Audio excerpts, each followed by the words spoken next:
This has been a lot of fun so far, and I've really enjoyed getting into the meat and taters.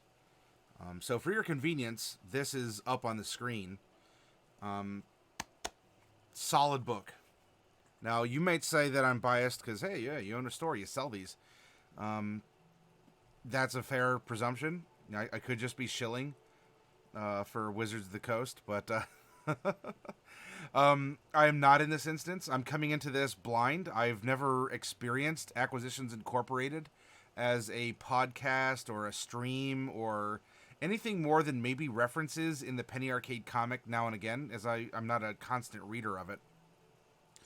And so I have actually it's a unique privilege to come into this review without bias, I suppose, or without saying, oh, there's that one character and he did all this awesome stuff, and that might cloud my judgment for what the mechanics could be. Because maybe I saw how it was presented in the show, which was cool, and then the rules, I'll think about it that way, with an imbalance or a partiality. So we're not going to get that here. No siree. I think we were on 48. Yes, this was our page here. Technically 47, whatever. What's a cover? Tonight we were going to begin the review and kind of the last part of the mechanics that are offered in the book. As I'm not going to be going over the adventure. The adventure is yours to explore. I want you to get the book. I want there to be things that you haven't seen here. And especially judge for yourself how the mechanics are applied in the demo campaign. It takes you from levels 1 to 6. It's a good chunk of the book. We had reviewed, or rather, we delved into the theme. What is Acquisitions Incorporated? It is, well, you can call it a splat book. I think that's fair. Even the authors would probably tell you, yeah, it's a splat book. We've played plenty of role-playing games. That's exactly what this is. There's supplemental rules that you can incorporate into your game in order to, in this case, have more of a base building style campaign. More of we're a part of the world.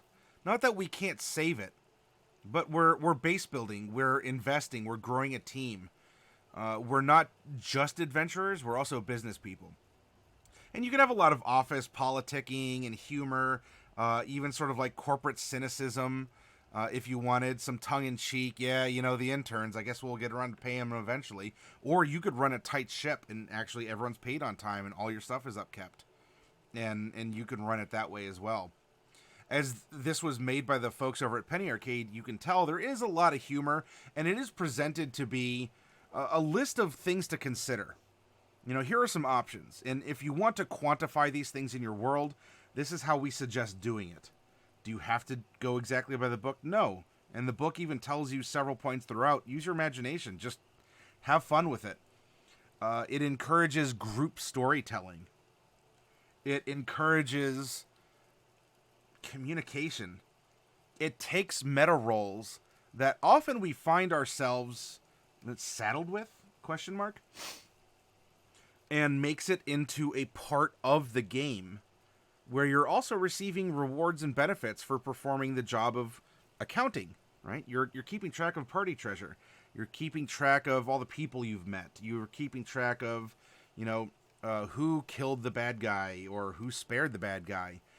And so you're creating an awareness and you're creating a camaraderie among people who have a defined role in the party, which is something some groups might have trouble with, especially because there is a decision maker.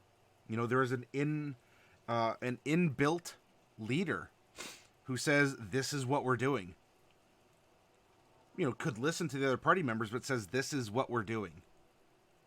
Thank you for your input. Here's our course of action. If you don't like it, you can talk to me, but this is what we're doing. So after all this, we're talking about building your franchise and all the cool stuff. that you get along the way. We are now at player options. We're going to be discussing things like backgrounds. There's a new race. There's new spells. In fact, I'll show you in the index here. Player options, backgrounds, playing with class. So here is some input on the 12 classes. The new race of the Verdun, some new spells, and then there's some factions and rivals to consider. Now, the Orrery of the Wanderer is the adventure, so I'm not really going to be touching this. Though what we can do tonight also, with our time, is maybe delve a little bit into these characters that exist in Acquisitions Incorporated. If you choose to play in this setting, then you may very well run into them, as well as other people who live in the world of Toril and Forgotten Realms, specifically around Faerun, and more specifically in Waterdeep. Some new monsters and some vehicles, and some other fun stuff here. Anyway, let's get back to our backgrounds. I love backgrounds. In 5th edition, backgrounds make me so happy. They do so much for a character and the dungeon master alike. Your character sits on a stool, and a stool needs at least 3 legs to be stable. You have your race, you have your class, you have your background. Please never forget your background for your character. And also, as this supplement said prior, your role in the company is added onto your character in addition to those 3 aspects. So you're going to have a more powerful character. Somewhat similar to how we were applying the officer position or the officer stats to the characters that we made for the Ghosts of Saltmarsh. Cryofrost says, I have the book, but I haven't given it a serious look yet, so it's nice to listen you go through it. Well, I'm glad, Cryofrost, and if you need me to review anything, to go back, I'll be happy to do so. At Acquisitions Incorporated, no one ever asks, should it be done? Instead, they ask, how can it be done? And then, how do we turn what we've done into cold hard cash? It's this kind of forward thinking that brings new power and magical understanding to the world, and which keeps the AC Inc. Humanoid Resources team constantly on the lookout for new talent. Were you kicked out of your village for experimenting with powers no mortal should dare trifle with? Acquisitions Incorporated has a place for you on its team. Those pesky gibbering voices that plague your sleep? AC Inc. allows employees to work all night if it fits their skill set. And if it was ordained at your birth by the seers and mystics that your destiny would one day see you bathe in the blood of your enemies, AC Inc. has no opinion on personal hygiene as long as the job gets done. Again, we're getting a sense for the humor. It's written with humor, yes, to be humorous, but it's written with humor so that you're thinking outside the box. You can run a wacky, comical adventure with Acquisitions Incorporated. You can have the super serious one, like what we were talking about earlier. And so by approaching you with this language, it's helping you to feel comfortable with the content. This isn't a sterile address of mechanics. This is a conversational approach or suggestion in how you can run your game differently. If you want it to have this downtime-focused, base-building, quote-unquote, style of play. With adventures thrown in. But there's a lot of this, everything for the head office. Countless, by the way, I don't read every paragraph. If any of you are new for this review or generally how I review things, I'll give the intro paragraph, maybe things that look really good, and we're going to keep moving to make sure that we're covering this. I want you to be able to sit down and listen to this and get the idea. And then when it gets into a bunch of tables and details, I'm not going to read you the tables. I might pick a couple things off to illustrate what's on the table, but you're just going to be bored listening to me read off of a list. Countless people come from loving, nurturing homes.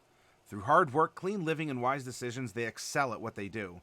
They live prosperous, respectable lives, leaving the world a better place than they found it.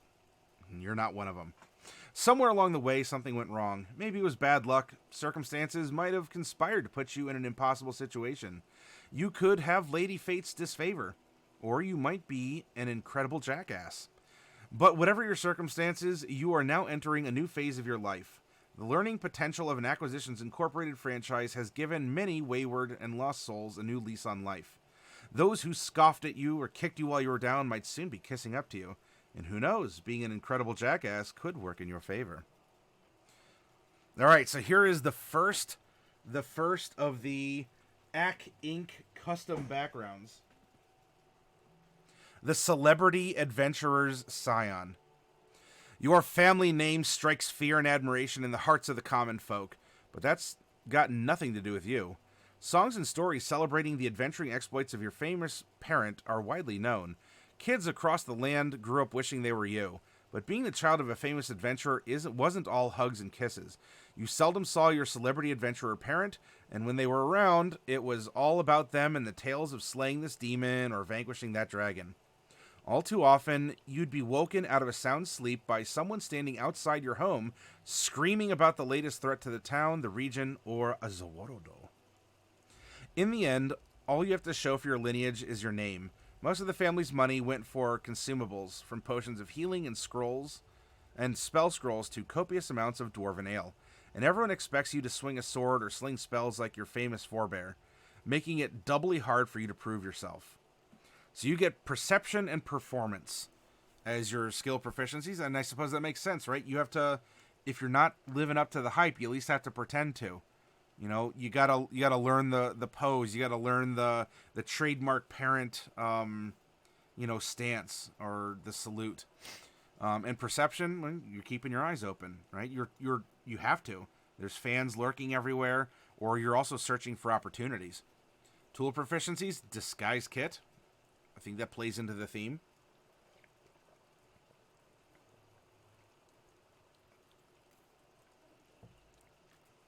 We get 2 languages of our choice, probably to reflect the fact that our parent is a storied adventurer who's traipsed across the lands. Equipment, a disguise kit, a set of fine clothes, and a belt. Ooh, with 30 gold pieces and a belt pouch? That's really generous. What are you going to do to us in the other mechanics, huh? Feature, name dropping. You know and have met any number of powerful people across the land, and some of them might even remember you. You might be able to wrangle minor assistance from a major figure in the campaign at the DM's discretion. Additionally, the common folk treat you with deference, and your heritage and the stories you tell might be good for a free meal or a place to sleep. Now notice that this one is more singular, which is fine, because, I mean, there's some other singular things that you find even in the player's handbook. But this is certainly about you. And if you do get help, you might be able to, say, oh, hey, yeah, you know me? I have some friends. Could you feed us for the night? Scions of celebrity adventurers must deal with fame that's not theirs, wealth they didn't earn, and expectations they can never hope to meet. These hardships can have adverse effects, but those who cope with them can arrive at a decent attitude and a grounded worldview.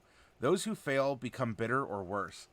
And I like this because it gets me thinking, when we automatically, in the campaign as a dungeon master, if someone takes this, we automatically have a very important NPC, or several, to generate in the world, as well as their exploits, and possibly even their enemies, and everything going on with those other characters. What you could generate the 15th level, barbarian dad of your character, or, the 17th level, druid that was your mother. And you inherited, her bare eyebrows or something like that, It was never explained how you inherited bear traits when you were born, but your parents keep not talking about it.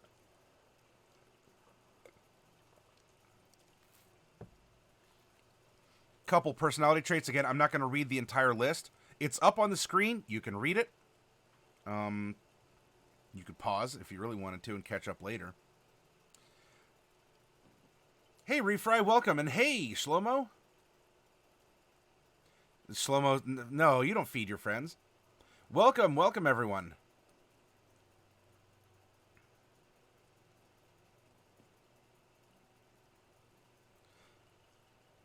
Let's see. I'm used to the very best in life, and that's a hard habit to break. And I've been part of the adventuring life since I was old enough to walk. Let me explain a few things to you. So a little cocky, but for being the scion of an important adventurer, but of course I know the way. And what are some ideals here? Power. The only way to get ahead in this world is to attain power and hold on to it with all your might. Fame. I've seen what fame can bring, and I'll do anything to get all that for myself. Wisdom. Material wealth is an illusion. Wisdom is the real treasure. Hey, Riker, welcome. Welcome, welcome.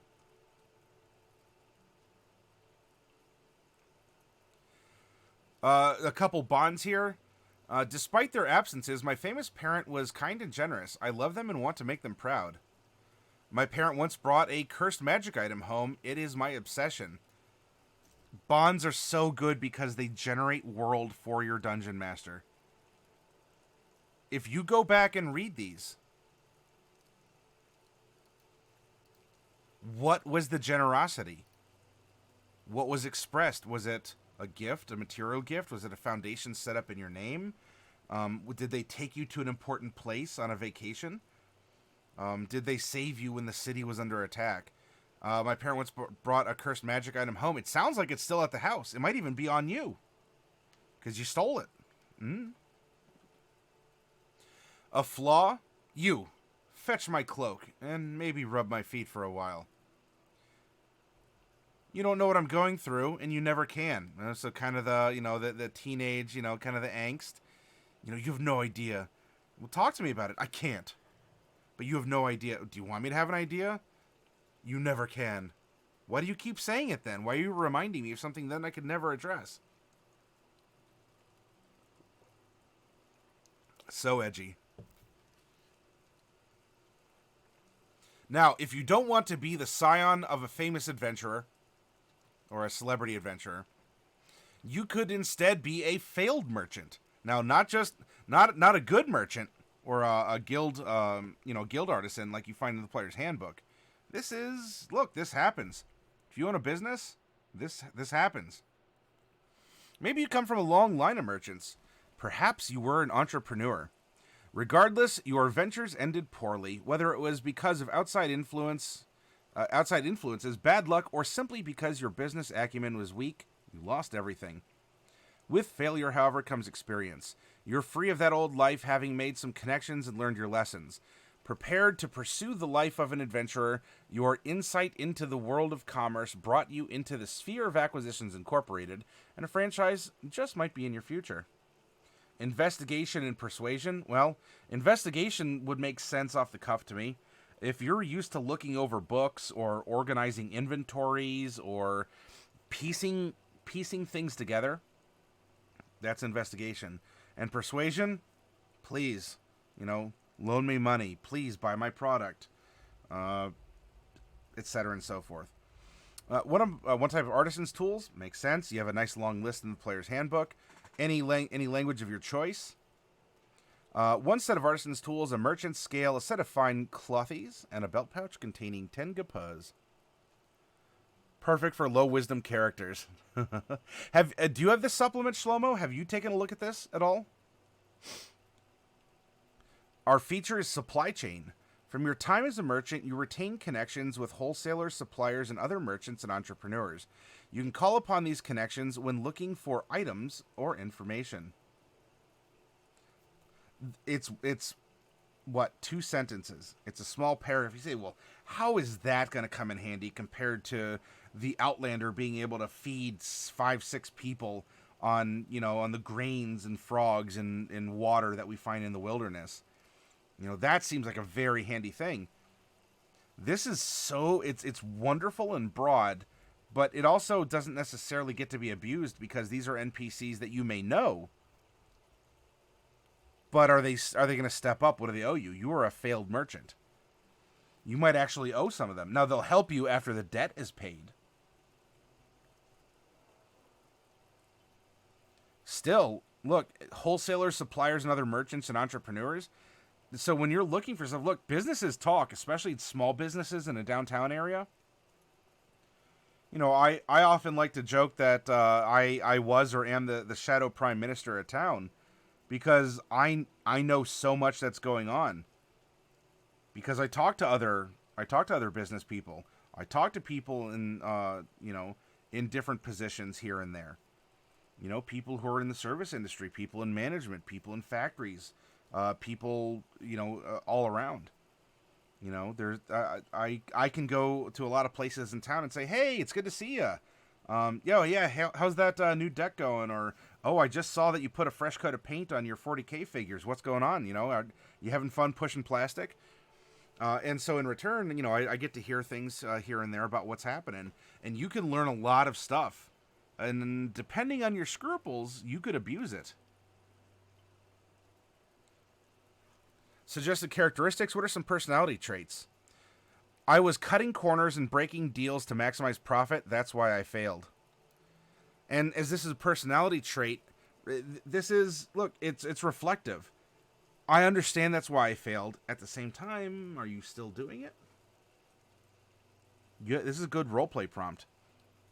When I get an idea, I'm single-minded in its execution, even if it's a terrible idea. But you just have to prove yourself right. Shlomo, you do not have this.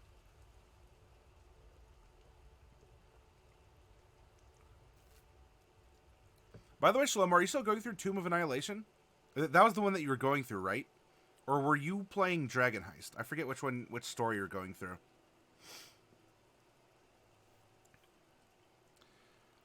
Ideal. Caution got me nowhere in my previous business. I'm not going to let it hold me back now.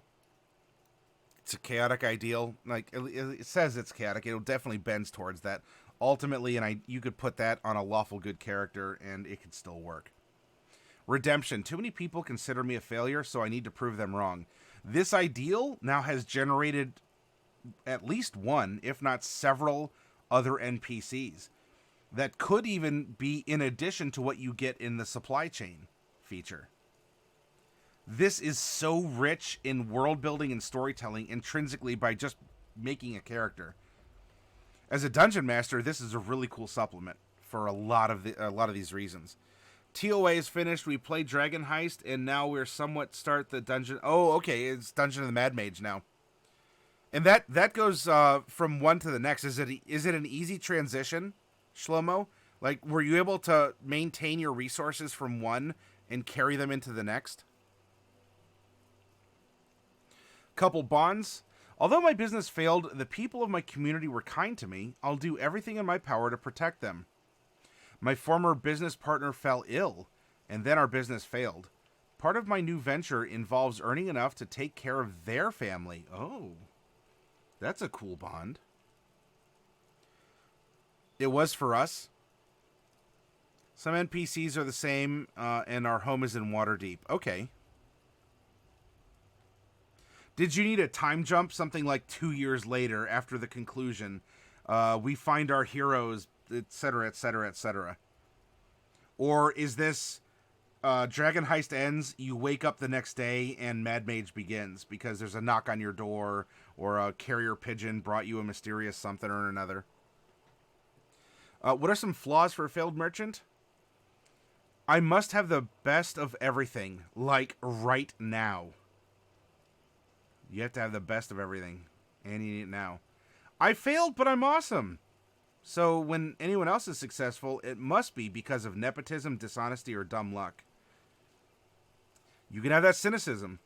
You know, this person advanced because of an ism of a dash. Heck yeah, Diadems, my goodness. Diadems, thank you so much. And, well, I mean, hey, good to have you here, but thank you very much for re-upping 15 months, my goodness. Diadems, I'm very, very thankful. Shlomo says an NPC asked us for help.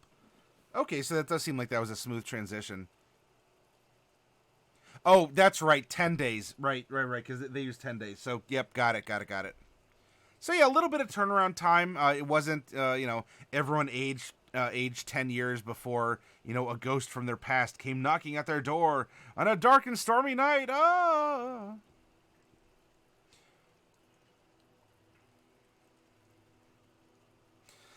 Nothing gets between me and danger except my fellow adventurers, so I'll be sure to put them there.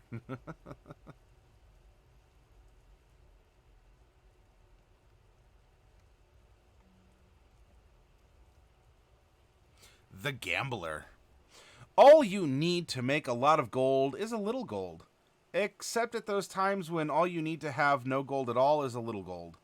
Whether you're a good gambler or a bad one rarely matters because no one can divine the whims of Lady Luck. Sometimes you're up, sometimes you're down. But the thing about gambling is that someone is always willing to take the bet. Deception and insight, these are very good for a gambler. You know, to be able to read people's body language and emotion, their eyes flitting back and forth to find a tell that they might have. And deception for, you got to go for the bluff, right? You get tool proficiencies in the gaming set, a language of your choice.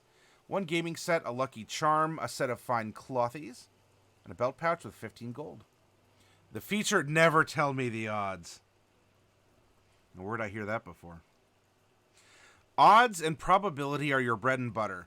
During downtime activities that involve games of chance or figuring odds on the best plan, you can get a solid sense of which choice is likely the best one and which opportunities seem too good to be true at the DM's determination.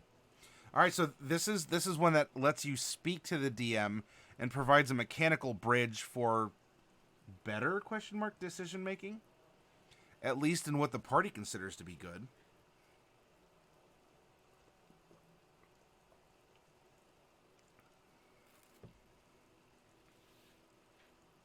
I think about the Herald from A Knight's Tale. Have I seen that? I might have. If so, it's been a while.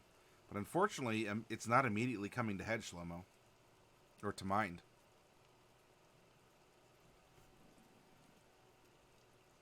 Looking at the forehead emote there.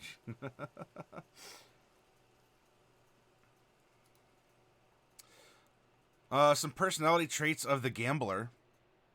Or actually, wait, did I go over? Yeah, okay, there we go.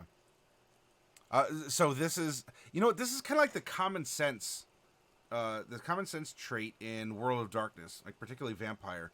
You take a couple dots, at least one dot in common sense, and it allows the storyteller to give you a hint. It's probably not the best course of action to get this result.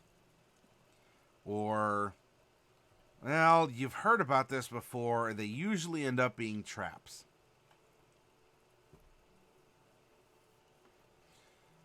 What are some personality traits of the Gambler? I plan for every contingency, and I leave nothing to chance. I've beaten my addiction, but all it takes is one weak moment, and I'll be back at the card table. So someone who can overcome, but does have these, this kind of weakness, right? The easiness to go back, to relapse. So you do have a strength, though it's the giving into the temptation or that next dice roll or the next card that's pulled. Some ideals. You can't win if you're dead. Live to fight another day when the odds might be more in your favor. When I was in need, I was able to rely on others. Now I want to be the one others rely on. That's a good one. It is. It's in parentheses right here. What are a couple bonds? A criminal syndicate I once played for isn't happy I left the game, and its enforcers are looking for me. Oh. Again, we're generating villains, NPCs. We're preceding random encounters for the game.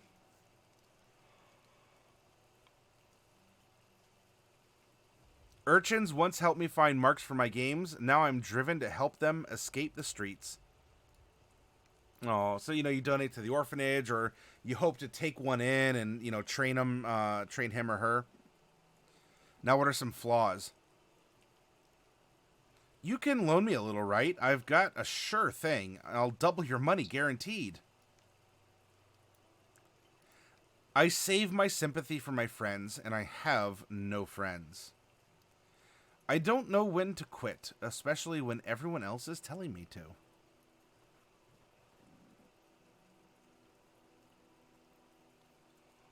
The Plaintiff. Sure, accidents happen, but they seem to happen an awful lot when Acquisitions Incorporated operatives are on the scene.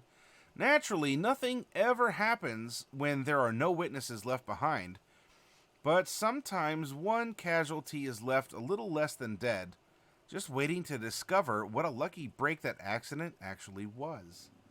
You were a victim of a legal incident that was ostensibly the fault of Acquisitions Incorporated. At least that's what the local magistrate said. But before a final ruling could be handed down, Acquisitions Incorporated offered you a job. Don't know how to swing a sword? They promised to teach you. Don't think you have what it takes to sling spells? They've got masters who will have you throwing fire in no time. With the promise of untold treasures and realms of magic and mystery just a dungeon away, you left your old life behind. Now a world of adventure is yours. Just initial here and sign here and here. Absolve AC Inc. of all former claims and acknowledge you understand past outcomes don't guarantee future results. Hey, Old Port Media, welcome. Medicine and persuasion. Well, I suppose medicine, you learned it so that you did survive. You did survive through. You had to tend to yourself, or you had to make do. It was a carriage accident that left you stranded in the wilds. And so you had to find, curatives for fevers or breaks or whatnot. Persuasion. We're talking about a legal incident. Oh, you definitely want this because this can happen to you. Or, oh, yes, just come along already. I don't have patience for this. I'll take my business elsewhere. But wait. No. We can haggle. No, it's too late for haggle. Fine. 10 gold pieces. 10. It's normally 50. I suppose. One type of artisan's tools, because look, you led a life before this legal incident. You did something. Any one of your choice for a language and equipment, one set of artisan's tools, fine clothes, and 20 gold.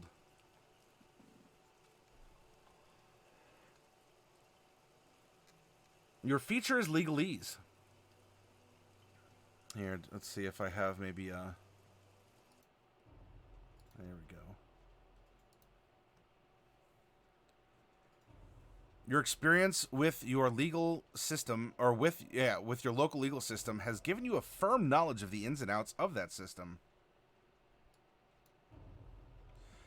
Even when the law is not on your side, you can use complex terms like ex injuria, jus non, orator, and cogitationis, ponem nemo petiter, to frighten people into thinking you know what you're talking about.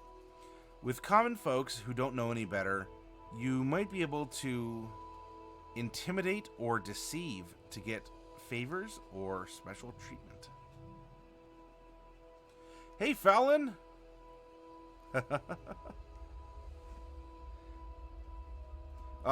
Fallon, this should be right up your alley here. In fact, we had some folks who were talking about a Green Flame character from Acquisitions Incorporated.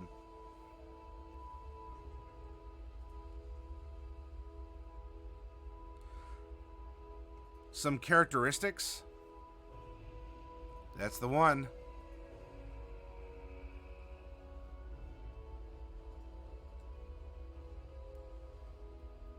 Actually, let's see, we're in 52. They have some notable characters in this supplement here. They've mentioned a few here. Oh, so that's probably someone on what you're, because you talk about the B team or the C team when you drop in.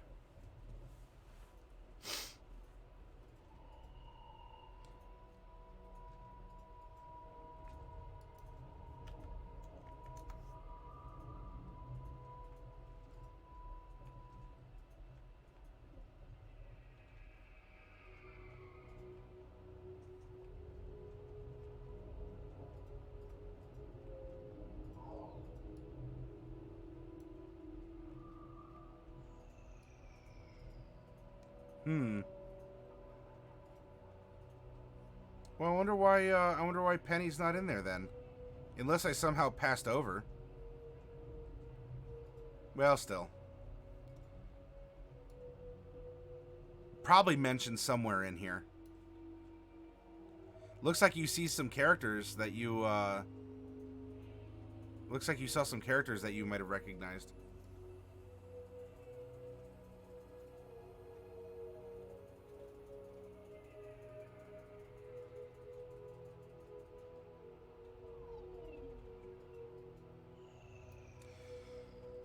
Right, what are some personality traits of the plaintiff?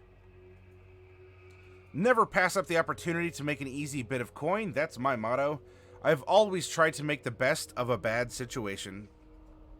An ideal would be you're out of order, and you're out of order. This whole realm is out of order.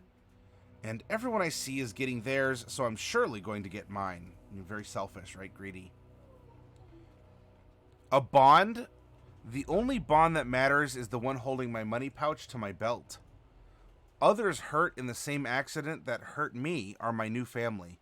I'll make sure they're taken care of. Ooh, very beneficent. Hey, Tamrick, welcome. I was also super proud because I did fan art of an NPC that got official art in that book, and I was surprisingly close.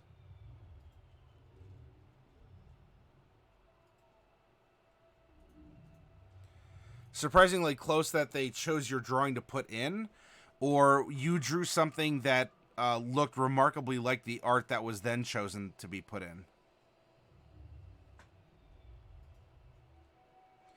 And a flaw for the plaintiff. 3 magic beans for just 1 cow. What a deal. Sleep is for the weak. We need to keep training more if we're going to be ready for the challenges ahead. It looked quite similar. Gotcha. Well, if you see it and want to point it out, or if you know the page, I'll be happy to flip to it and give you the quasi credit that it deserves. Tamrick, we are going through Acquisitions Incorporated, and we're looking at the player options. We just finished, well, we're just going to finish going through the backgrounds, the new backgrounds that are offered. Well, we're not creating them, but we are narrating them off of this segment.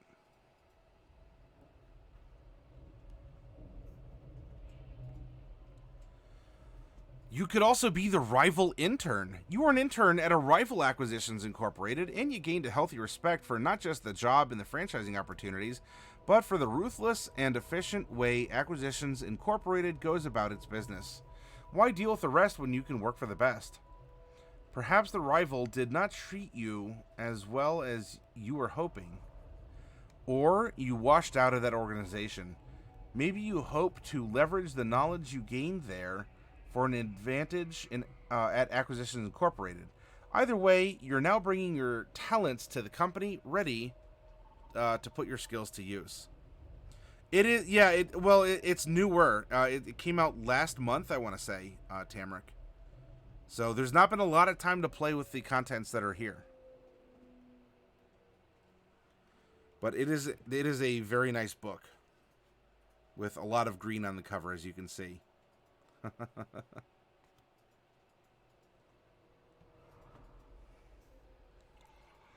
History and investigation, that makes sense given the background. Oh, pardon me.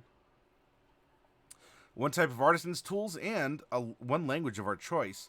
1 set of artisan's tools, a ledger from your previous employer containing a small piece of useful information. Heck yeah, that's an adventure prompt. That's a clue.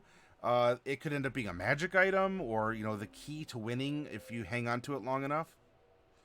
A set of fine clothes, and a belt pouch containing 10 gold.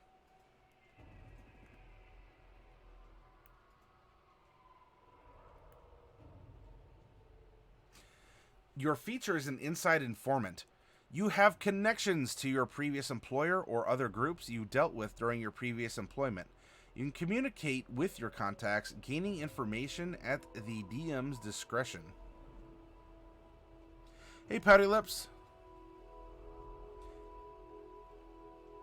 Yep. What's in it? Alright, so there is a level 1 to 6 adventure. And there are some new rules that emphasize base building and collaborative storytelling.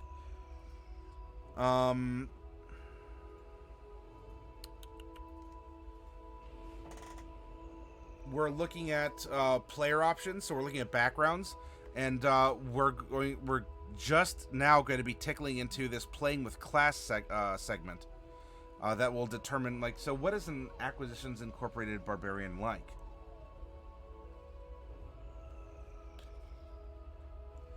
I think they do a broadcast. Fallon, if you can step up and answer that for Tamric and for me.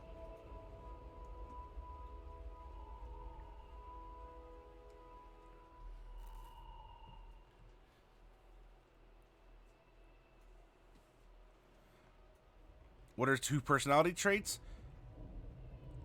I know this dagger belongs to the company, but I'm sure they won't miss it, or this flask, or this armor. It's only a matter of time before I'll be upper management. I just have to kiss up to my superiors and kick down those beneath me. It has a new race, not new classes. It does have new spells.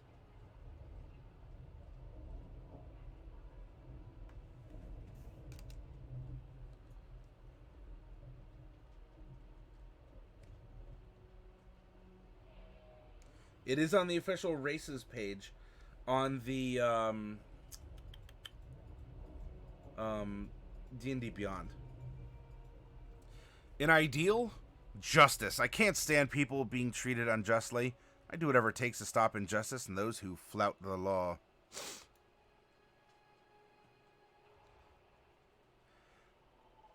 Money is fine, but real power means never having to say you're sorry. Ooh. So that is coming from the approach that I mean, your ideal is that you don't even need to ask for permission or even forgiveness. You know, you're unimpeachable, you're untouchable. They're called the Verdant, I think. I'll have to go back to the table of contents and take a look. It'll be upcoming after this class segment, I believe. Verdant, okay. Bond, I have a family member in need. I consider them in everything I do. As a sample. What about a flaw? My loyalties are fluid. If anything goes wrong, it must be someone else's fault. Let me explain that in detail.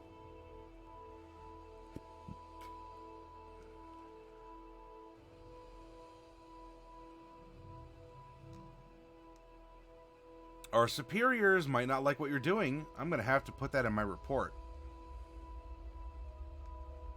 Playing with class. In many fantasy worlds of Dungeons and Dragons, typical adventurers succeed by the dint of copious amounts of hard work, luck, natural talent, and extensive training. But then, who wants to play a typical adventurer? And who wants to merely succeed? Franchisees of Acquisitions Incorporated want to thrive. They want to dominate. They want to pillage lairs and loot the treasure that makes all their dreams come true. Whether it's unlocking the secrets of the multiverse, living in the soft and supple lap of luxury, holding sway over hordes of adoring followers, or maybe even helping people and saving lives, ACK Inc. franchises do everything grandly, epically, and with panache. Or if they, fail and die horribly in the attempt, they do so with style. This section discusses how to subtly massage or radically mutate the feel of the standard character classes to make them the best possible fit for the chaotic and creative majesty of an Acquisitions Incorporated game. This includes both general advice on playing a character of a particular class, and thoughts on how some of the many subclasses for the game, including those in Xanathar's, can be reframed for an Acquisitions Incorporated campaign. The Barbarian. Oh, there's a corporate barbarian right there, my friends. Oh, and I'm missing some chat, too. A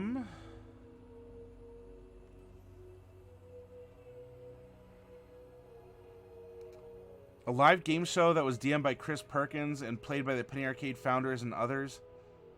They then did a spin-off series. Sorry, hang on. They then did a spin-off series run by Jerry Holkins, or who's Tycho in Penny Arcade. It follows an adventuring company in Faerun that is run like a money-hungry company. It introduces what might be described as side classes that are jobs the players have in addition to regular classes.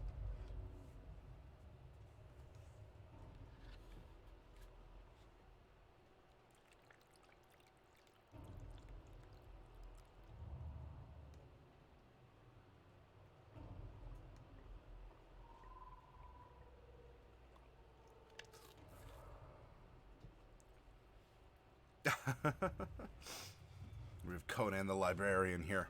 Alright. Barbarians in the corporate world. For every CEO building up or bringing down businesses, it's a safe bet that there is a barbarian standing behind them.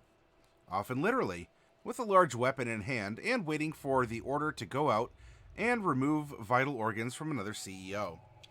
Corporate barbarians are the muscle behind the civil face of the franchise.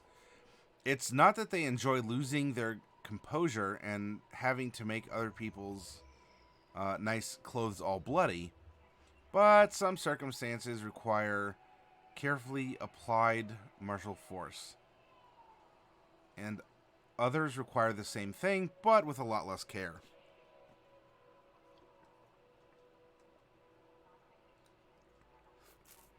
Hey, Pancake Sauce, welcome back. It's good to see you. Acquisitions Inc. is now run by Jeremy Crawford.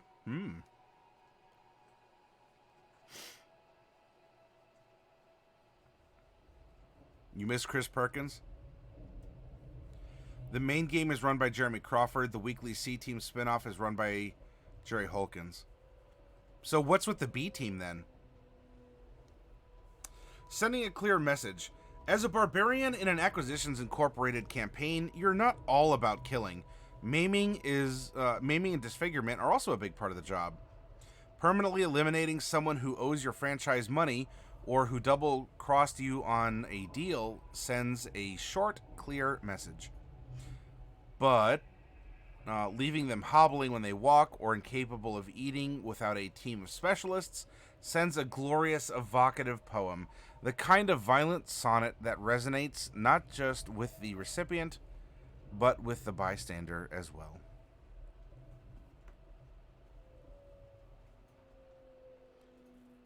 So here's a signature item that a corporate barbarian can have. Again, I'm not going to read the whole list. It's up here. You can see it for yourselves. 6 drops of blood, either your own or someone else's. A carved ivory die with an eye instead of a pip on the one face. An IOU accompanied by you taking something from the victim.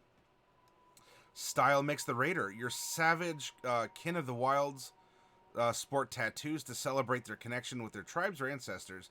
They might wear fetishes or carry totems symbolizing their allegiance to ancestral spirits. That's cute and all, but you have your own style. Whether in the boardroom or on the battlefield, you announce your presence. When you stride into a fight, people say, "There's a force to be reckoned with," and who does their tailoring?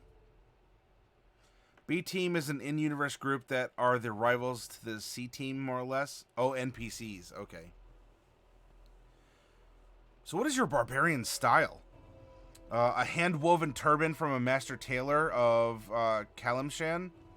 A pair of suspenders made from the hides of a displacer beast. These are all wonderful suggestions, and again, if you're importing these things As for fashion, you could find adventure if you want to go. You know, it talks about displacer beasts. Ooh. You know, someone had to get the hide.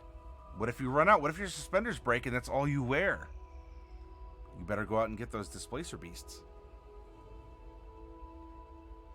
Warden Murphy! Oh, snap. Hey, Warden Murphy.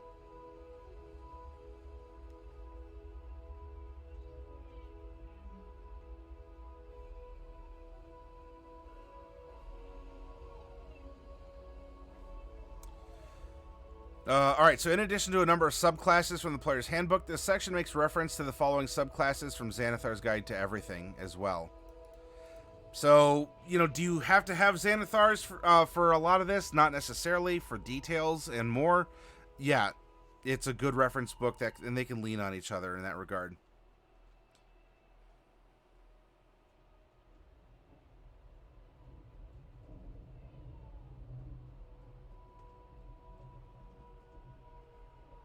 And Jeremy's definitely a treasure, agrees Fallon.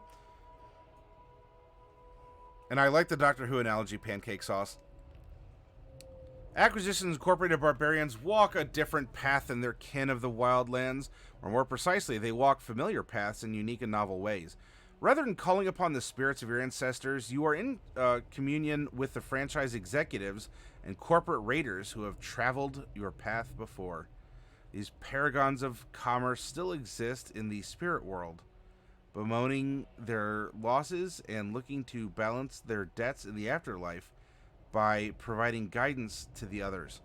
Sometimes these spirits appear as officious clerks, reminding you of expense counts and budgets. Other times they are fellow heavies and knee breakers who died in the line of duty, sarcastically calling out your mistakes and in a misguided effort to be of assistance.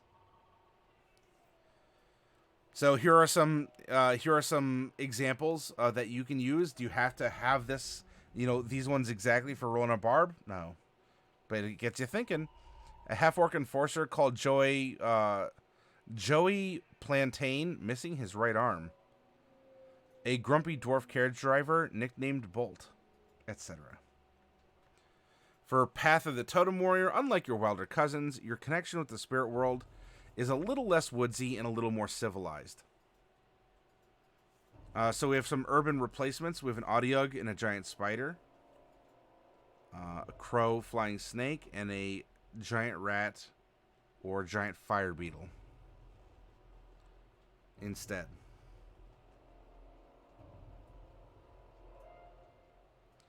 Bard's going to be next, so we'll check it out. It touches on Path of the Zealot as well. You might not be particularly faithful, but your dedication to your job can easily be mistaken for a kind of religious zeal. For long years, that dedication has been a force that guides you, granting you abilities beyond those of other skilled warriors. Rather than worshipping Tempest or Bane, Groomsh or Tyr, you instead bow before the altar of your own superiority, channeling your ego to drive your franchise's success. These aren't major changes, they're cosmetic changes. They're things to at least consider. How could a job in a corporation be good for a barbarian? These are reasons. And use them for prompts to even go on and make your own. Make 50 different ones that you think would work well, and then, you know, roll into a different random one each time.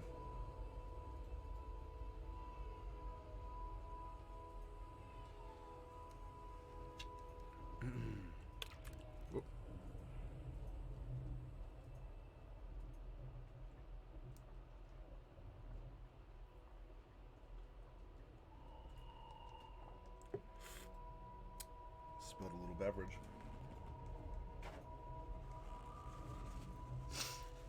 Alright, so here we go, Tamric the Bard. There's nothing I would like to do more than explain to you why I'm standing here with stolen goods and my rapier sticking out of this still warm corpse. Officer, I assure you I have a completely reasonable and plausible explanation. Singing songs and strumming lutes might be fine for most bards. Who doesn't like a rousing shanty now and then? But standing in a crowded tavern playing for copper pieces tossed by commoners isn't for everyone. And it certainly isn't for bards in the Ak Inc. world. The power and magic tied up in the force of a franchise bard is meant for greater things, more profitable things. Adventuring and commerce are where the true lessons of life are learned, and your bardic magic guarantees your mastery of those lessons.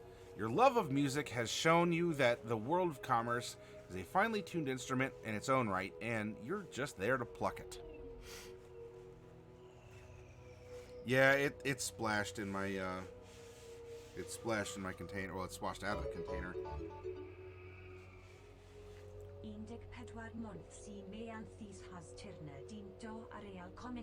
Oh my goodness, Daily with 14 months. Thank you so much. And Daily, I have the things. Wink. The things. You know. But yes, thank you very much, Daily. And I mean, cheers to you, but it's an empty cup now. I've been sipping as we've been exploring these player options. Master of one trade, awesomeness. As a bard, you're known as the go-to figure when things need to get done. Your tremendous array of skills and abilities mean that you're often the first one called upon to do hard jobs. And if you're going to do something difficult, you might as well do it with panache. Since most of your franchise compatriots likely think panache is some kind of elven delicacy, it's all the more impressive. Cutting wit in wicked barbs. I may not end up reading every paragraph because I want to get to know the theme, maybe get to see where this is going, and then we're going to get into the juicier bits here. If you're already playing a bard, you may not even read this.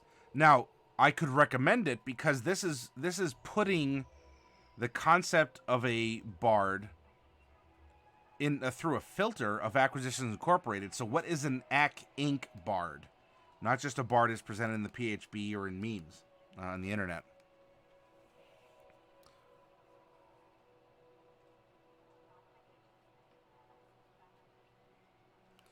A lot of paragraph. Well, it is. And so do you have to read every paragraph? No.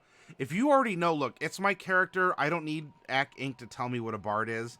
Skip over it. And instead, reference the charts if you need to, in order to get the bard ready to be an Ak Inc. bard.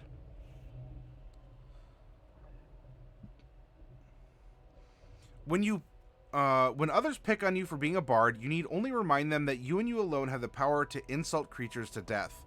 Just the other day, your harsh word about a goblin's haircut caused it to keel over, bleeding from its ears. But with such great power comes a great responsibility of not being lame. When you use your spells and class features to denigrate your enemies into an early grave, you need to have a number of tried and true zingers at hand. Major West, welcome. A bully bard, yes, Shlomo. Major West, welcome to the community. I hope that you've been having fun lurking.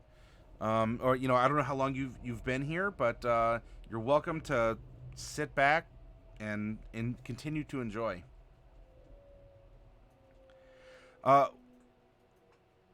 No bully. See, there we go. Old Port Media has called it, and no one can bully Old Port.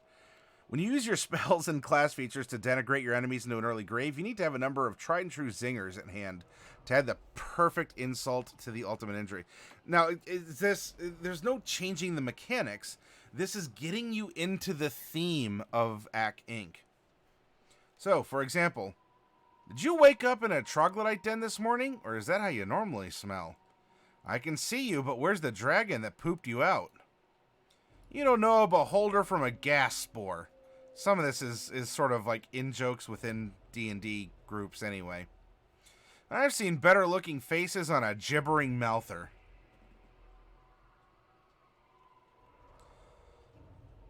While being the most impressive member of the party can be beneficial, it does come with some drawbacks. Attention and renown make others fear and respect you for sure, but that renown eventually draws sworn enemies to you whose sole purpose is your downfall.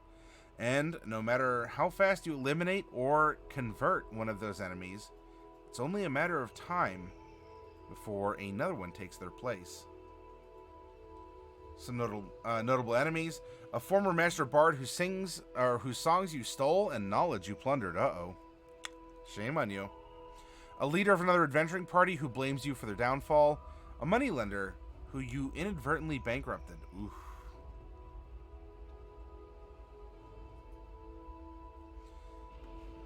Transferring colleges. The loose association of minstrels and masters that was your bard college helps to define your knowledge and skills. Still, no matter what your original collegiate connections, as a bard in the Acquisitions Incorporated campaign, you now focus that learning into your own personal school of business. College of Glamour. Lessons taught by the College of Glamour are right in your wheelhouse. Being able to make friends and influence people is the bread and butter of your profession. Rather than ply this trade in public squares and seedy alehouses, however, you have trained yourself to deliver your speeches in horde rooms and guild halls. It's all about convincing people to see your side of an issue, then motivating them to do exactly what you want. College of Lore. Some people swear by a well-rounded liberal arts education, but the lore you seek out is little more useful in its application. Knowing the capital cities of all the nations of the world might be nice on trivia night down at the tavern, but knowing the identity and location of a dozen nobles' illegitimate children carries a little bit more utility in the adventuring world. An excellent prompt, a great prompt.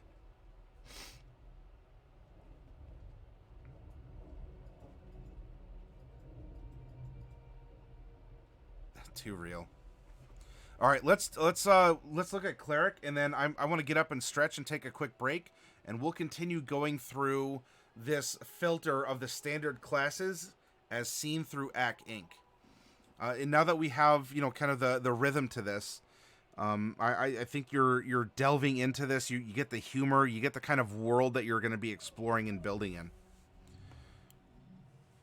If you think wading through scores of undead in a haunted crypt or channeling divine power to keep your party alive gets the adrenaline flowing, you should try keeping the peace at a corporate board meeting. Or managing the hostile takeover of a rival. Try negotiating merchandising rights. It's not for the faint of heart. Thankfully, your business acumen draws on insight that's literally out of this world. As an emissary of divine will, you possess the guiding wisdom that every franchise needs, and the knowledge that your business plans are always going to be the best ones, because the gods would never let you down, would they? Mm-mm. Have faith in diversification. Some divine deals. Despite their supposed wisdom, many common clerics fail to grasp the simple concept of using the best tool for the job. To the devoted priest of Tempest, every problem is just begging to be solved by a formal declaration of war. A cleric of Bane, has never met a minion they couldn't wait to kick around. As a cleric in AC Inc., you'll carefully choose your deity so that the domains of your divine patron synergize seamlessly with the goals of your franchise. But at the same time, you understand the greatest thing about the gods is their prolificacy? With so many deities and so many pantheons, all of them have their own stock to sell. As such, even though you have your own personal favorite, you've also learned the value of diversifying your divine portfolio, keeping an array of holy symbols and icons on hand for any occasion. A list of divine seals that you could end up picking up. Saint's Thighbone walking stick, Deva Wingfeather bookmark, a scratch and sniff icon, a Planetar shaving set, and expurgated holy texts with all of the really naughty bits. Oh, jeez. You might pray for your spells each day at dawn, by the dark of the moon, or whenever the fighter kicks you awake to tell you that your long rest is done. Get healing already. Either way, it's good to incorporate a regular ritual into your daily devotions. Here you go. 15 minutes of deity-mandated calisthenics. Sitting in silence for 15 minutes while screaming "shut up" to anyone who makes noise.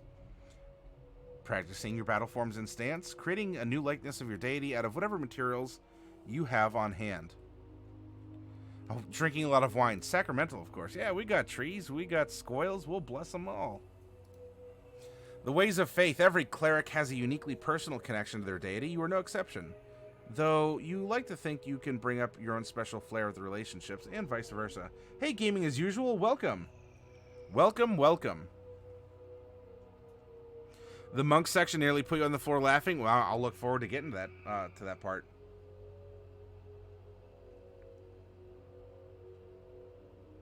Yep, you got it, Fallon. For men in tights. What's the relationship with your deity, then? You know, what is having you be a commercial cleric?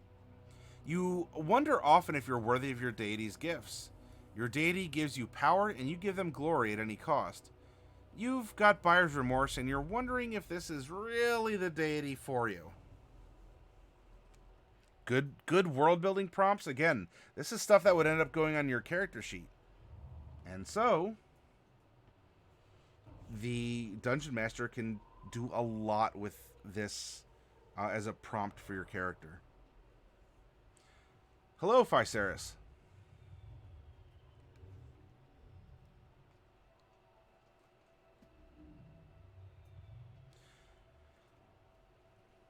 Acquisition is as a holy chore. Faerun is full of pantheons and deities, some of more relevance and power than others.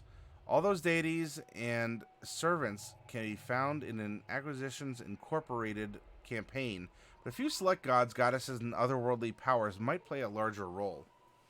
All right, so here is it's a whole big list. Abathor, Asmodeus, Jurgle, Lyra, Mask, Ogma, got a knowledge, Sune, Timora, and Joaquin.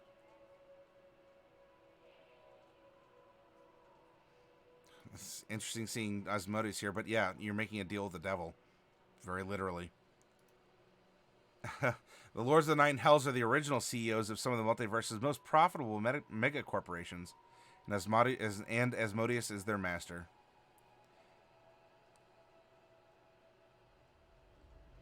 So it references you to another, some things that are explained in the DMG, or you might have picked it up in supplemental stuff.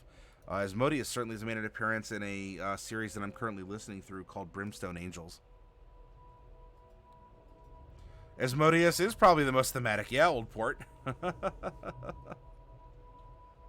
Oh, goodness.